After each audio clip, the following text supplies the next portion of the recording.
اللہ فرماتا ہے کس چکر میں ہو تم؟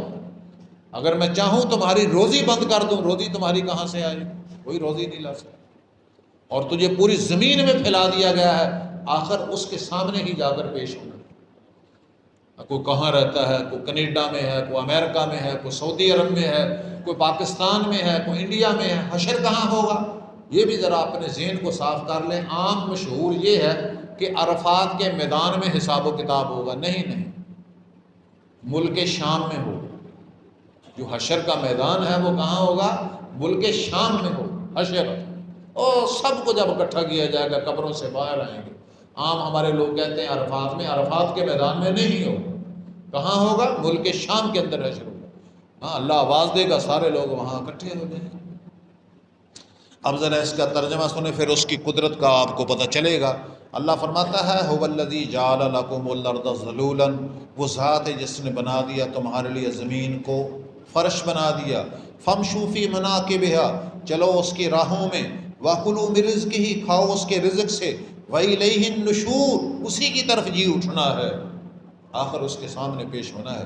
اامنتم من فی السماء ان یخسف بکم الارض، اور کیا تم نہ ڈر ہو گئے ہو اس خدا سے وہ تجھے زمین میں دنسا دے گا۔ فَإِذَا هِيَ تَمُورُ، ناگہاں زمین پھٹ جائے گی۔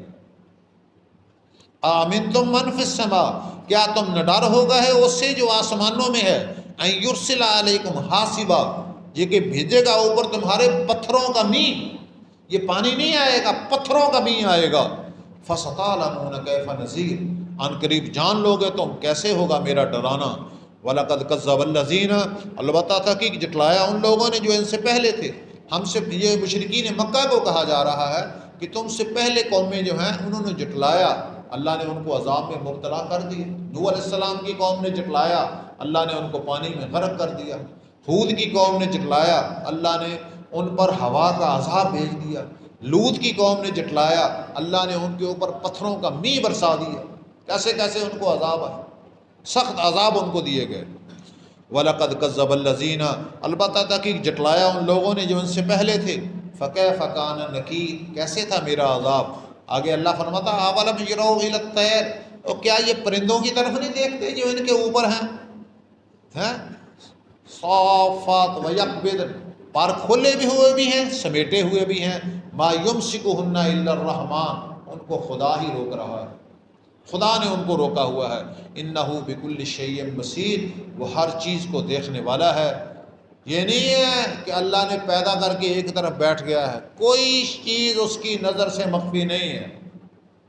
جو بھی آپ حرکت کرتے ہیں، قرآن کہتا ہے فَمَن يَعْمَلْ مِثْقَالَ ذَرَّةٍ خَيْرًا يَرَهُ وَمَن يَعْمَلْ مِثْقَالَ ذَرَّةٍ شَرًّا يَرَهُ۔ اللہ اکبر۔ اگر آدمی قرآن کی صرف اس آیت کو ہی سامنے رکھ لے، سارے چیزیں چھوڑ دیں۔ اللہ کریم کیا فرماتا ہے؟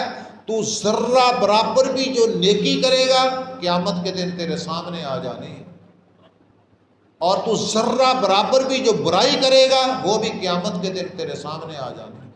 یہ نہیں کہ میں 7ویں کوٹری جا کے اس طرح کرنا، میں پشاور جا کے ادا کرنا، میں فرانس جا کے ادا کرنا، نہیں۔ پھر سنیں فَمَن يَعْمَلْ، یہ قرآن ہے، کسی کی بات نہیں ہے، قرآن پاک ہے۔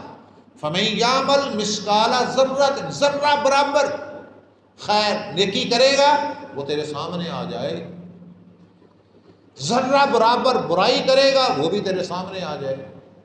پیر کرم شاہ صاحب نور اللہ مرقدہ فرماتے ہیں جو آدمی ان 2 آیات کو سامنے رکھ لیتا ہے نا وہ گناہ کرتا ہی نہیں، کیونکہ ہمارا عقیدہ ہے یہ اللہ کا پاک کلام، اس میں تو جھوٹ ہے ہی نہیں، اس میں تو جھوٹ ہے ہی نہیں۔ جب ہماری ہر چیز ہمارے سامنے آ جانی ہے تو پھر کیسے انسان کو اچھے اعمال کرنے چاہیے۔